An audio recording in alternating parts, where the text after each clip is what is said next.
Hello and welcome to Transforming Tomorrow from the Pentland Centre for Sustainability and Business. I'm Paul Turner. And I'm Professor Jane Babington. What's it like to operate a university in a war zone?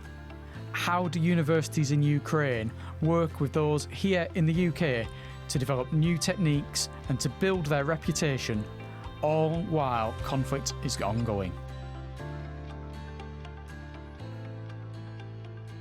Over the course of this podcast, Jan, we've spoken about many serious topics, many not quite so serious topics. Asteroid mining, Jan. Well, it was serious enough, but it was serious enough, but it was science fiction rather than science fact at the time, almost.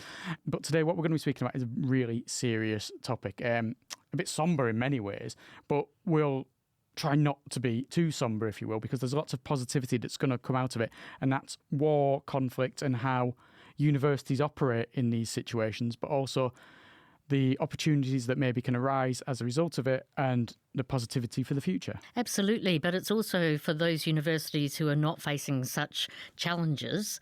I think we have a common friendship and relationship with other universities in the world, and we operate as a global sector, so I think we need to be looking out for each other when things are tough. Yeah, because while there are the collaborations that we're going to be talking about that are going on with one particular university in Ukraine and us here in Lancaster, there are collaborations that Lancaster partakes in all around the world and that other universities all around the world partake in, and the benefits of those collaborations, because different universities in different countries bring whole new perspectives. Absolutely. So I suppose for our listeners, the key to think about this is that this is an example. At your own institutions, if you're based at a university, you'll have other partnerships like this. And so it's a really good insight into how sustainability of an organisation, in this case a university, can be enabled through partnership working. So we do have guests who've come over from the Ukraine to visit us here in Lancaster this week. Not specifically to do this podcast. I don't think we're quite so important. No, but we're really pleased that you're able to do this at the same time, and really thankful for that. Yes, so we're joined by three guests today from Dniprotech University in Ukraine, and that's Kseniia Tiukhmenova, and I apologise again, as I've already apologised before we started recording, if I am mangling these names. I'm hopefully not. Olena, Krasovska and Tetiana Kuvaieva. Thank you very much for joining us here, ladies. And you're from a university which is largely a science and technology-based institution, but you do have a faculty for management, Jan. They do that. I don't know what they do about accounting, but they do have management. They're probably accountants, Paul. Brace yourself. I'm ready to leave if that happens. And one for humanities and social sciences. And Dniprotech is twinned with Lancaster as part of UKRI's Twin for Hope initiative, and we'll talk a lot more about that as we go on through the podcast. Welcome to the podcast. Thank you for opportunity to share our experience and to be here today. Can I start by asking you what the current situation is with Dniprotech University? What's happening there at the moment?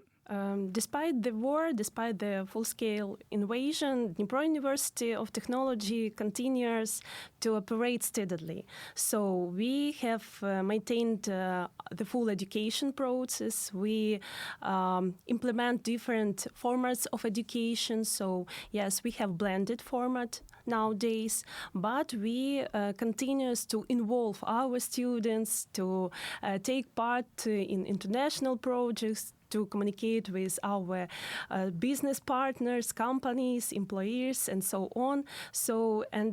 We understood that it is only one way to be resilient and to be strong. And when I was looking at your university, you're significantly older than Lancaster, so founded in 1899. But also the topics that you're working in are so important for sustainability, with energy, minerals, engineering, environmental protection, mining safety, and then combining that with management. So those topics remain salient no matter what's happening in the world. Yes, we are one of the oldest university in Ukraine, and we are the first university in Dnipro region.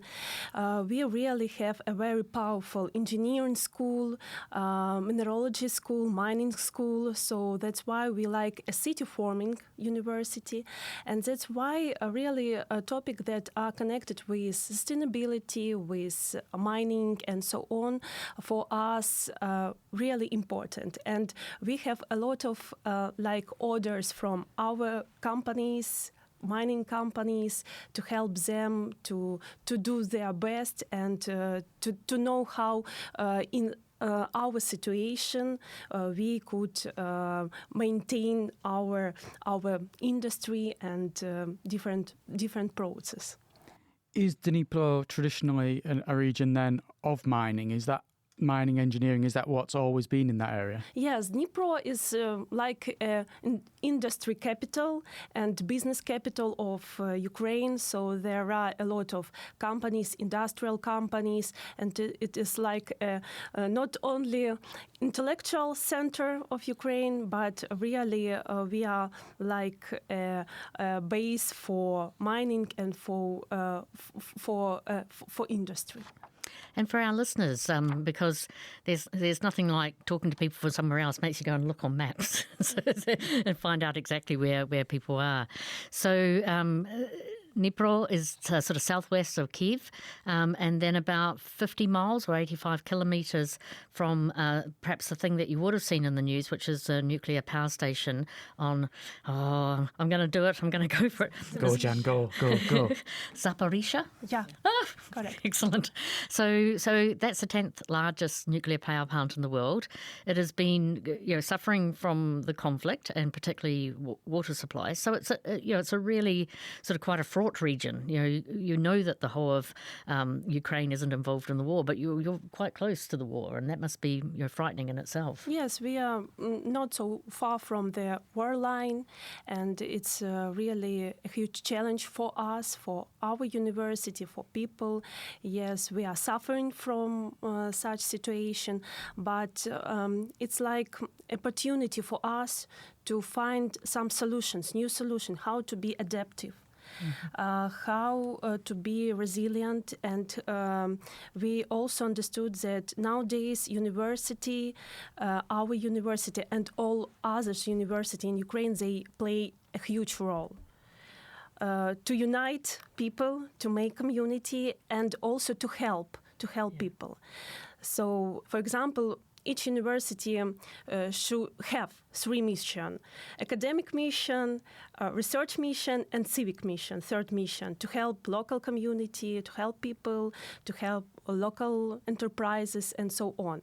And that's why even today's we have power cuts, we have blackouts, but really also with the help of our international partners, with the help of our cooperation, we try to find resources. We try to find ways how to be more stronger.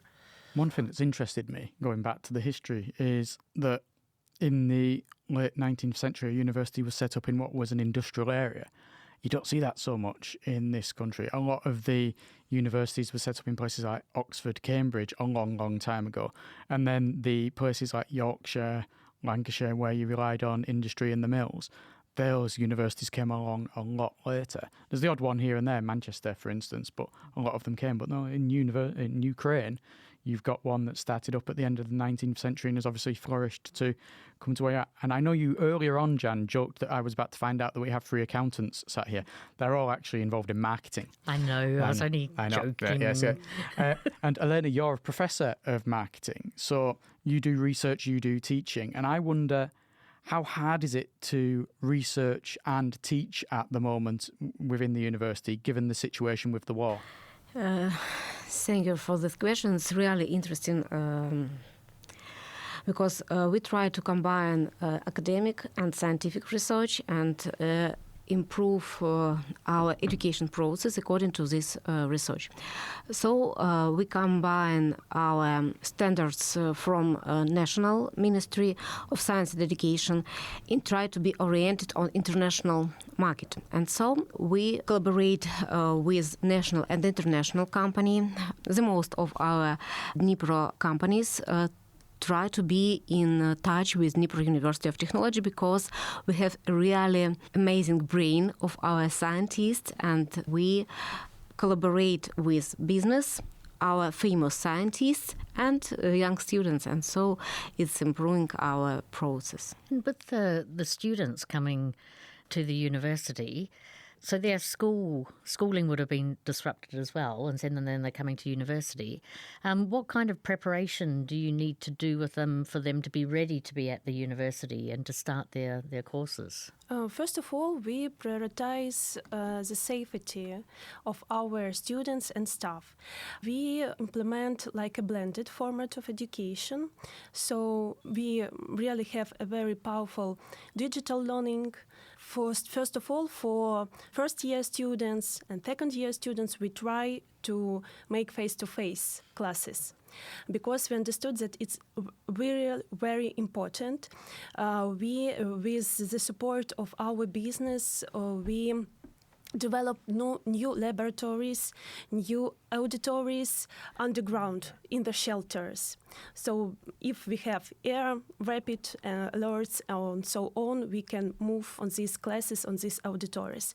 And also we provide interdisciplinary courses, interdisciplinary events where we involve students from different specialities. And also the students' council of our university really very active because we understood that it is like a way for socialization of our students and to bring them to their real world. Have you found there's been support within the community for the university to continue its operations, to adapt in the way that you've adapted? You talk about the businesses you're working with. Has there been that increased level of support? Yeah. If we talk about our university, we really have a very strong tie with local community. And now even we continue to implement different international projects that are dedicated to supporting of local communities. For example, it's like a service learning where we involve students, we take into account the needs of local community, and then they develop different courses that also will help to develop our local community. And also I would like to add that we are only the one university in the region that each year conduct international conference, Comfortable, Safe Local Community, where we invite the representatives of the local community and where we discuss problems, discuss the ways of cooperation, what forms of cooperation will be most effective, and how really to be strong and resilient nowadays. So, Kseniia, when it comes then to international partnerships, we've got this Twin for Hope initiative. What can you tell us about that and how it works? Yeah, I'm happy to tell you about this initiative because we are really proud to be in this partnership. Twin for Hope, a twinning initiative coordinated by our Cormac Consultancy Group together with Minister of Higher Education of Ukraine, started from 2022 because of war, and we are happy to have such twin as Lancaster University because we have really strong engineering background, as Tetiana just told you, and that's why we have quite many common field of study and research. And for now, we have already 3 projects that are finalized, or just finalizing the third one. The first one was the project in joint research area in soil. 2 projects more financed by British Council of Ukraine, dedicated to the global reputation and building of the international brand of the university. And here we are for a joint workshop about global reputation and ranking. and we learned from Lancaster University, from their best practices in this area. We discussed some challenges, common challenges of each universities on this area, on this pathway for the global recognition. Later on, we will share this experience with our Ukrainian colleagues, so we can use this opportunity not just for Dnipro University of Technology, but for our community of academics and for our education system in Ukraine.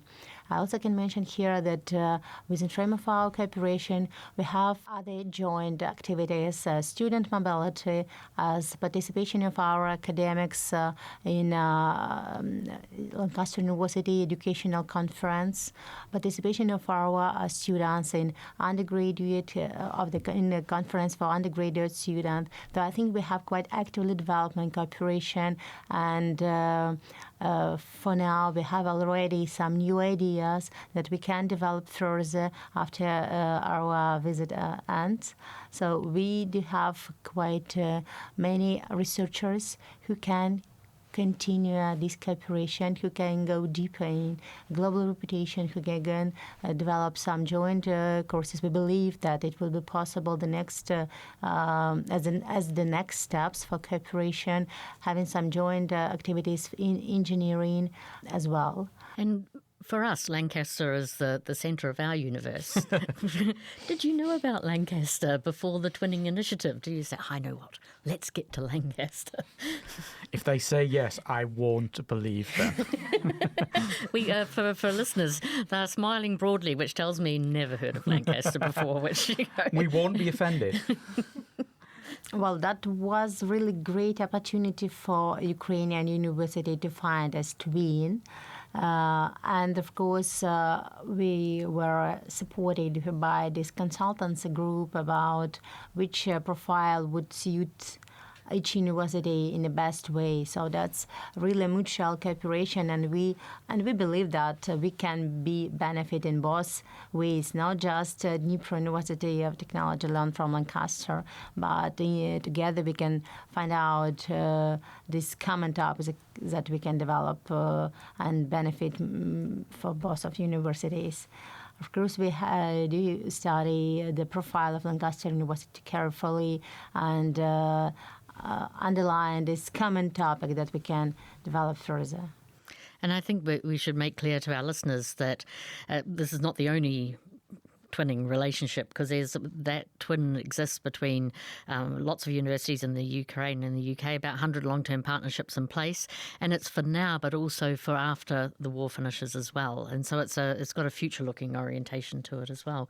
So I would say that we will benefit enormously from that opportunity. So I don't want anyone to think that it's charitable, but it's not charity. It's a partnership in the proper sense of the word. Yeah, and it is, like you say, long term, because it would be so bad just to say, oh, when the war ends, that's it, on your own, and you'll be there, and we are gaining from it, as you say. I mean, have you seen specific benefits that we have gained as Lancaster from working with you? Well, actually, I think that's the best way to ask the representatives of Lancaster University about that. But as yesterday we summarized the result of our workshop, the conclusion were kind of that everyone has benefit from this workshop in particular, but in cooperation at all. So both partners find some mutual benefits and interesting step for further cooperation development in joint research, in student mobility, in joint educational activities. So we meet new colleagues from new departments and also agree about some joint activities, not only for academic staff, but also for non-academic staff and for service departments that can help to student community to be better in well-being, in student career centers, in professional development. So I think that's a really interesting exchange. Not just partnership for one side, but exchange of the ideas and exchange minds. I agree totally. And I was really struck, and Paul, I'm going to talk briefly about Well, rankings. I was as well. Bizarrely, I was going to bring up rankings. Well, I will let you ask a question about rankings because usually Paul is really hostile to rankings. You press the ranking button and then he goes. But this time, I think I'll let you ask a question about rankings. I'm not guaranteeing I'm not going to go, as you put it, which I didn't know I could make that noise until I just made it. I'm aware that one of the meetings you've had this week actually involved one of our former guests on this podcast, Rose White, who was in charge of rankings and reputations for our management school. I work very closely with Rose. We just totally disagree on the value of rankings. But as it is, I wonder, because I know we've got here the head of international marketing and the head of marketing for Dniprotech. How important to you are things such as rankings and accreditations? First of all, we think that rankings, it's not the main aim. So it shouldn't be the main aim. It's like a tool that help us to rethink everything, to build our internal process correct, to optimize them, and to bring some understanding about what we should to do, where we could do the best, like a reflection on all what we have done. So that's why for us, yes, it's really, and we as a marketer, we understood that when we, for example, promote our university and when we ask our students or partners or another colleagues, they said that we have looked on the ranking, and just it was like the main criteria why we decide to cooperate with you or to come to your university.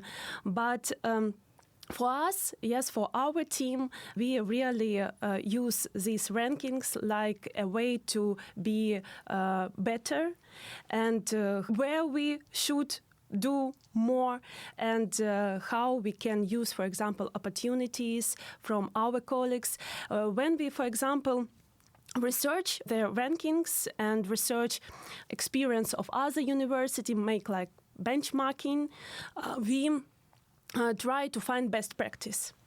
So, for example, from Lancaster University, we really appreciate your experience in transfer knowledge.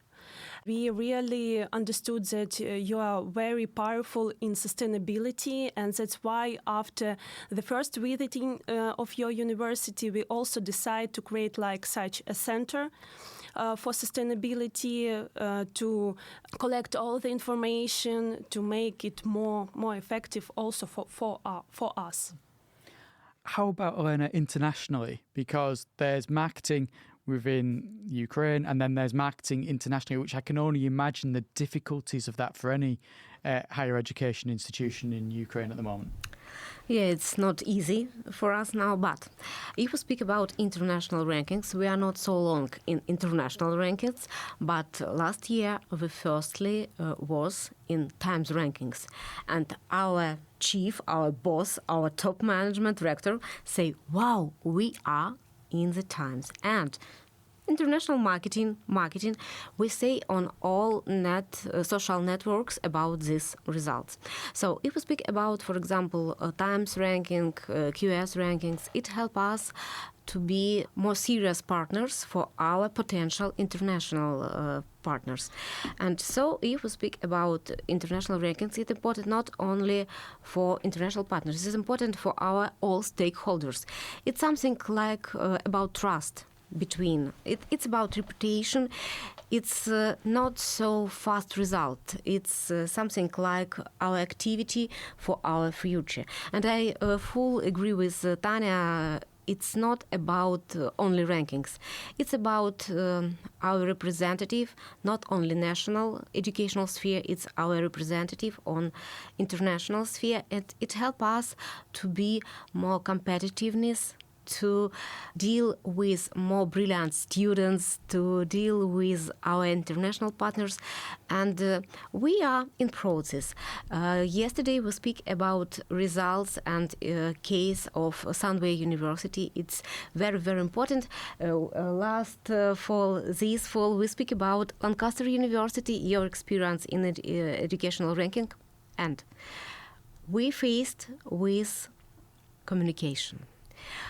All in universities, all in business, not only in universities, in business, it's about communications. Communication between internal communication between each other, between faculty, between infrastructure personnel, and all process grounded on communication. And I understand that our challenges is the same like challenges in Sunway University, in Lancaster University.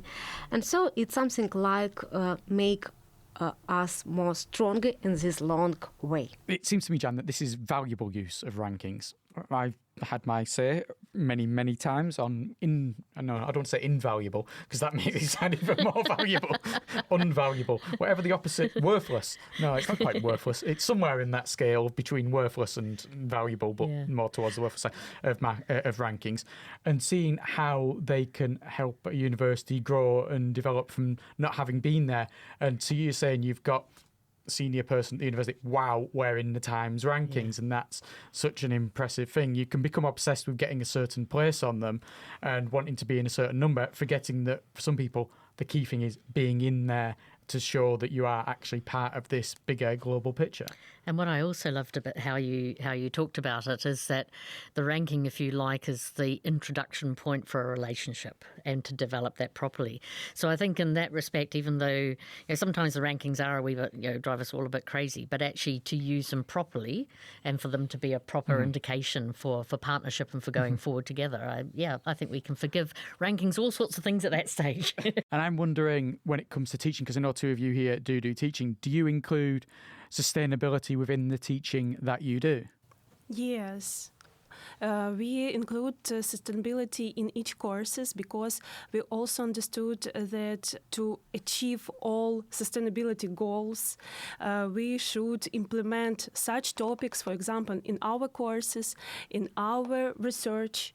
And that's why it's not only like a requirement of our ministry, because yes, we also have such requirement that sustainability should be in your university. But we also understood that for post-war recovery, it should be the main point, because if we don't know how to do this, how to achieve all 17 goals, we couldn't even imagine how our students, future of our country, will do this. So that's why all courses, all researchers, they are have a strong connection with sustainability topics.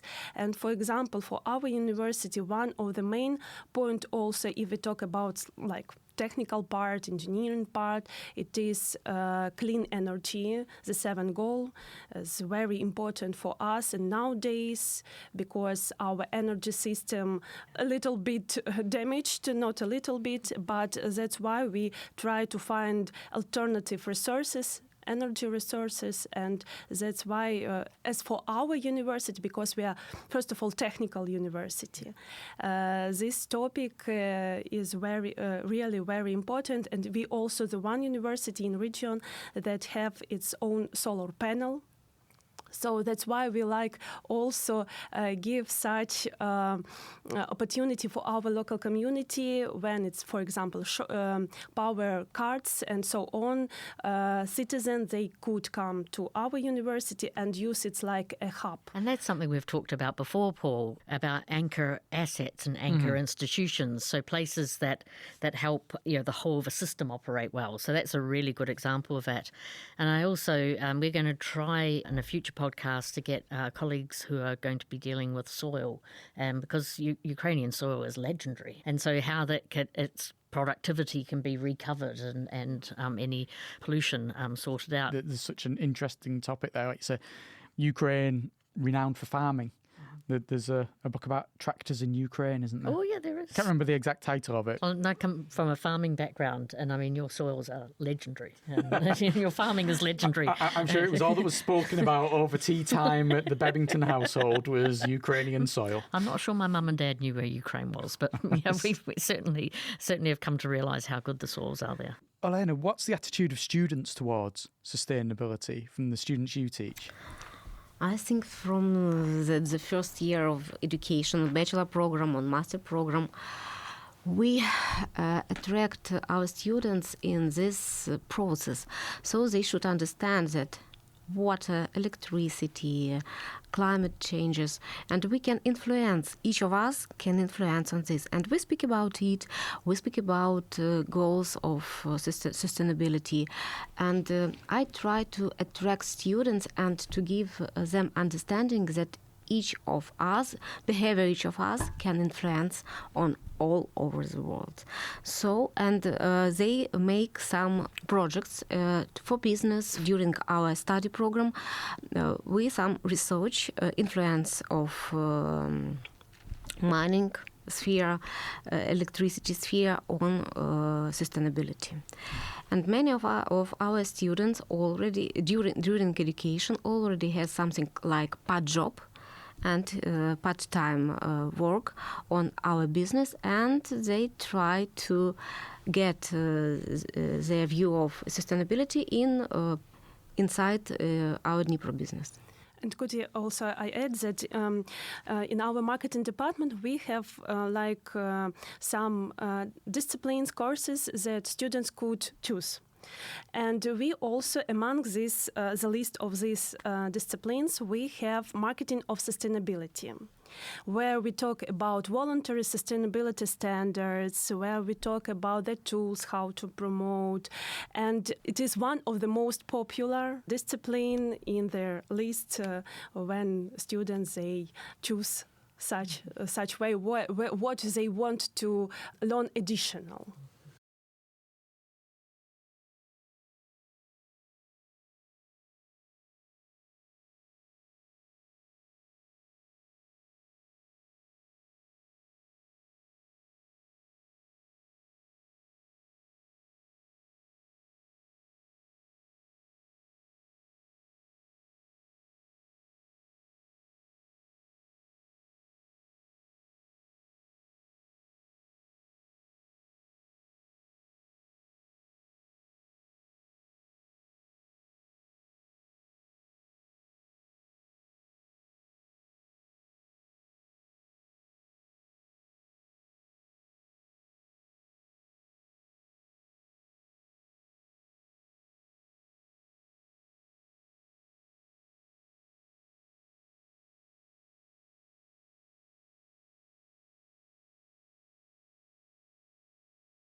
It's good to see that we've had this before. Students and younger generations been so keen and enthusiastic about understanding, tackling sustainability topics. Absolutely, and I think that was very evident before Christmas in the one that looked at those international legal opinions, where students were the epicenter of some of the prompt to get those advisory opinions on human rights and climate change.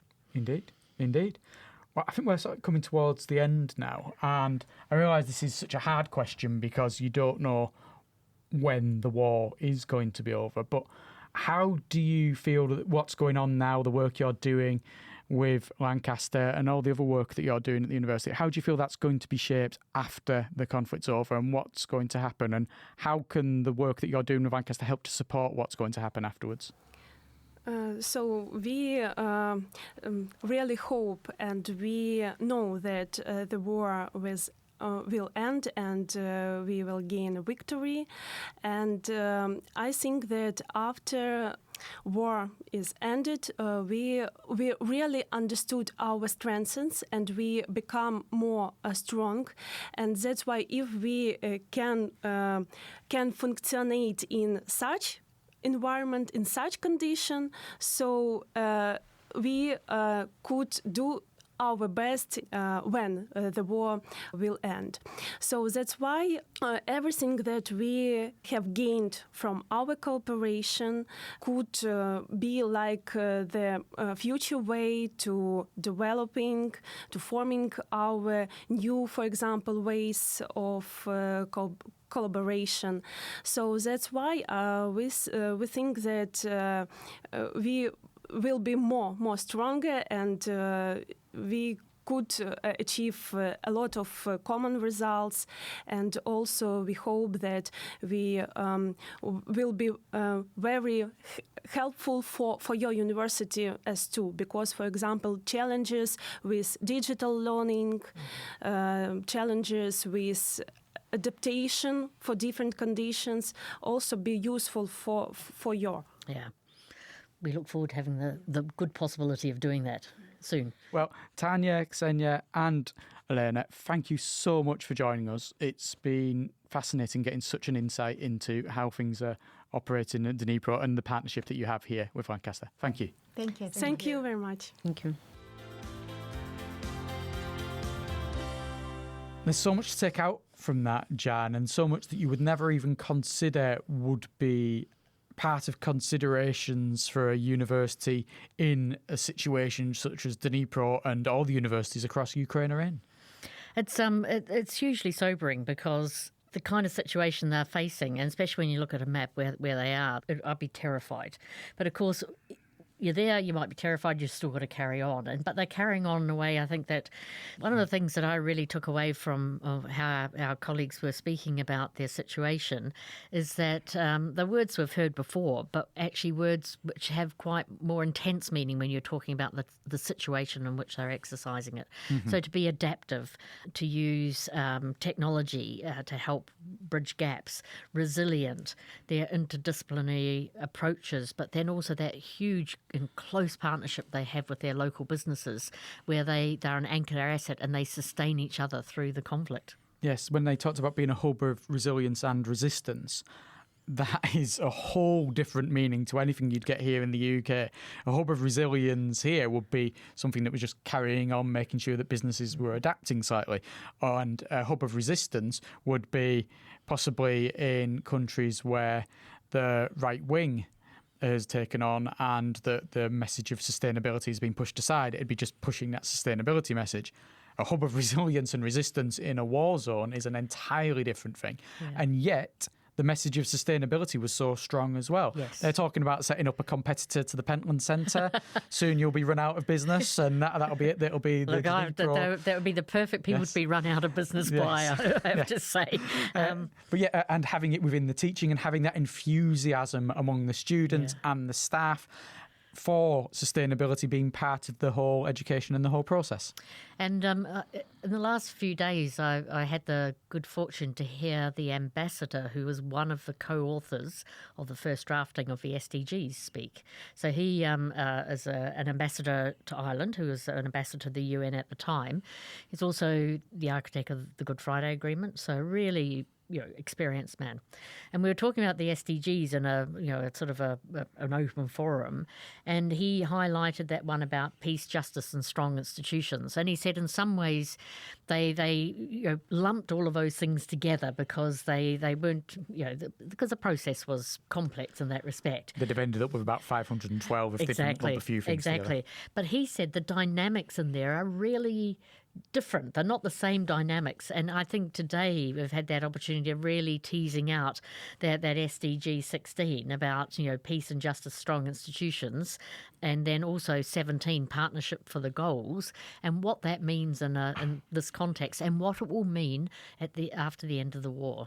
And we talk about partnerships, not just between Lancaster and Dnipro, which is obviously the big one that brought the three ladies here with us today to talk to us about it, their partnership through the Twin for Hope initiative, but also the partnerships they've got ongoing with businesses and the importance of businesses supporting them and helping them adapt and continue on. Yeah. And there's levels of support for universities and then there's levels of support for universities, and that is a whole new level of the community and business coming in to support. And the other thing they identified, which really caught my ears, was staff and student mobility. Perhaps not right at this point in time, but after the conflict is over, that knitting together of people moving between the two places and actually becoming much more connected as a result of it. And what they haven't mentioned as part of the recording, but through talking with them before and after, they've got a 3-day journey from Lancaster to Dnipro. They can fly from Manchester to Krakow, and then there's a more complicated journey on the back of that. They have stops and starts along the way. There's trains, there's planes, there's probably automobiles involved in the whole, construction of that journey. And like you said, that's not something, therefore, that international cooperation of coming back and forward and having the exchange of people, as much as the exchange of ideas can be done remotely, having that personal connection. Yeah. Hopefully, when that war is over, that becomes more of a thing, like you say. Yes, indeed. I agree. We've had totally new guests with us today, Jan, but next time we're going to be welcoming back one of our first guests, Duncan Pollard. That's super. Yes, Duncan talked to us a long time ago. I feel I should have thrown in a few extra longs in there. But he's back to talk to us about wildlife corridors, which are not buildings in your or structures in your house where cats can go and badgers can just, crawl under the house. No, and it'll be great because it builds on our other podcasts where we've looked at the interrelationship between business and biodiversity. We've looked at restoration that's undertaken by corporations, and this in some ways combines both of those two together, but looking at a specific feature of wildlife connectivity and wildlife restoration. Well, until then, thank you very much for listening. It's goodbye from me, Paul Turner. And goodbye from me, Jan Babington.